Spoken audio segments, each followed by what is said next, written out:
to another mind-blowing episode at the Psychologist Lounge. As you already know, we bring you contemporary life issues from the psychologist's perspective, and it's brought to you by Diamond One Psychological Consulting Services. And here with me are psychologists. And I remain Oluwatomilayo. How are we doing? So in the past few days, I've been hearing some funny information about substance use and substance abuse, and I felt I should bring it home. Now, before we talk about the facts I've been hearing, I would like us to define what substance use and substance abuse actually is. What is substance first? Substance is simply a chemical that you take that changes your behavior, affects your nervous system, and changes your personality or affects your brain. That's basically what substance is. And substance use disorder is when you start fitting the criteria that affects your life, affects your day-to-day activities, and changes your behavior for the negative. So when you're unable to carry out daily function without the use of the substances. Classified as a substance use disorder. Okay. In addition to the substance use disorder, the person has compulsion to use and try as much as possible to cut down the use, and also feel use when the substance, or use the substance when it becomes dangerous to use for him to probably using the substance when driving. They normally tell you, if you drink, don't drive. So those who have the problem will be doing things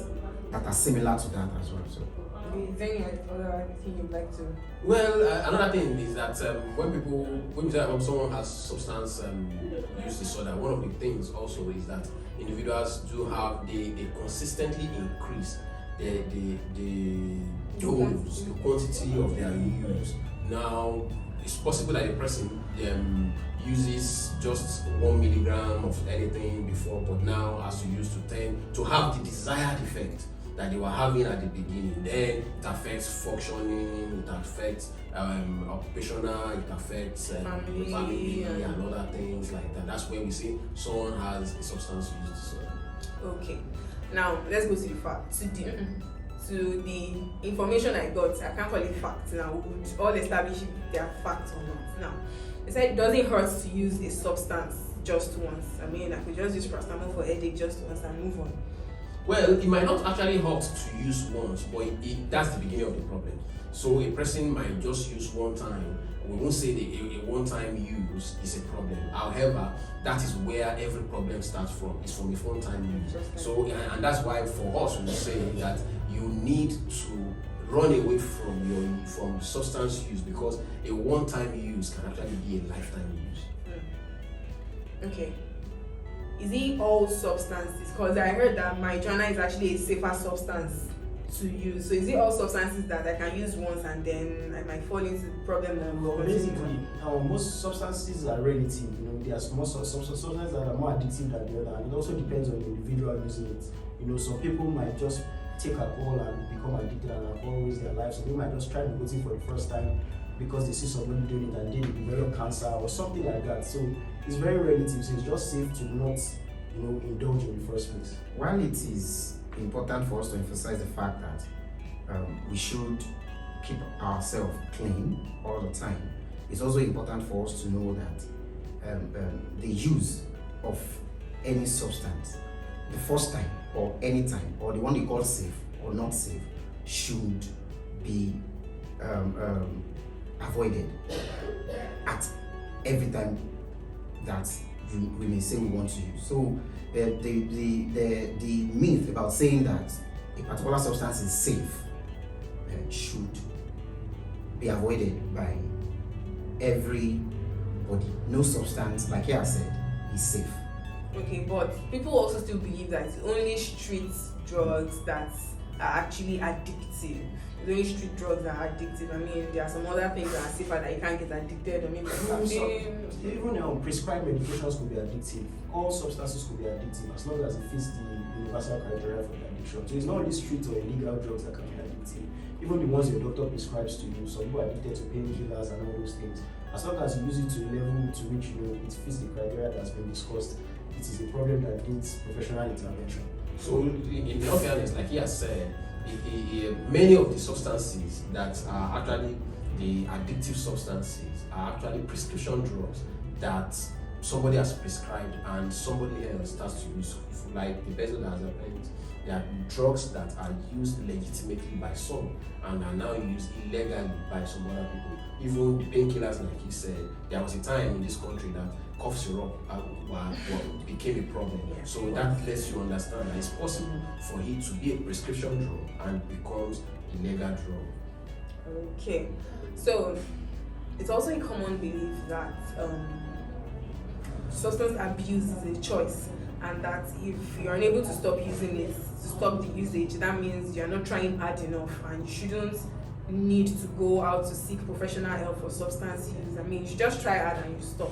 Well, the problem with that comes from the fact that people fail to understand that the substances, like he said when he started, that it's a chemical dependence. So the chemical dependence now, the chemical action comes on the brain. And when the brain, don't forget that the brain makes us to move our hands, to move, controls everything. So if it controls everything, if now there's a chemical that affected the brain to make it not to function the way it's meant to function, then that means that it affects everything, life itself. And it affects the control of the usage itself. So everything becomes bad news. That's just it. Saying that it's a choice, I would say it is from the lack of misunderstanding of what the disorder actually is itself.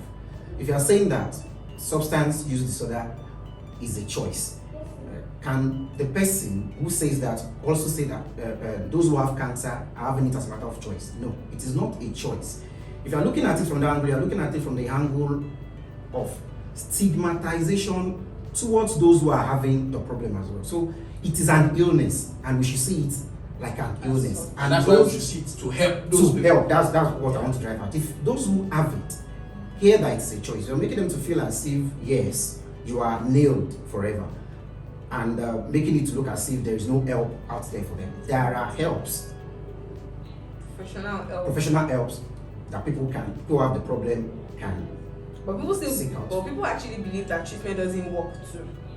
Well, it's bad news if you say that treatment doesn't work, because then where will people go to? But treatment actually works. The thing there is that we fail to understand a very important thing about substance, and that is that it's a relapsing illness. So when it's a relapsing illness, that means one of the first things is that it's something that if you don't do it well enough, then the person is going to fall back on. That it means that even if you do it well enough and things are not, coping skills that are needed for that person is not put in place, that person will fall back. Then again, it means that if a person had learned how to behave like this and we don't take the treatment long enough, then the person is going to fall back. So that means that one of the things that we need to do is that first, we need to understand that it's relapsing, then we need a lot of energy to put into it. Then there must be commitment on the part of the sufferers now for them to go on through the whole hall of treatment. So treatment works, like I said, there are different types. There are the ones that would make you to be hospitalized for some time, where they to get detoxification. There are other ones where you need to come on an outpatient basis, depending on the level of the severity of the illness or of the substance use problem. So it works so perfectly. Well, so I believe we've been able to burst some myths about substance use and substance abuse. Number one, it's something that can go out of control, so it's better not to use it at all. You cannot say which one you get stuck on, just don't use it at all. And peradventure you've used it, well, it's not the end of the road. There's actually professional help out there to help you out of the problem. Then that's if you are willing to go all the way, like we have established, because it's not a one-day job. So this episode was brought to you to commemorate the International Day Against Drug Abuse and Illicit Trafficking. We are hoping that people get educated about the nature of substances and don't get into the problem, and for those that are there already, to seek the help that they actually need. So until next time, I will bring you another mind-opening episode. Bye for now.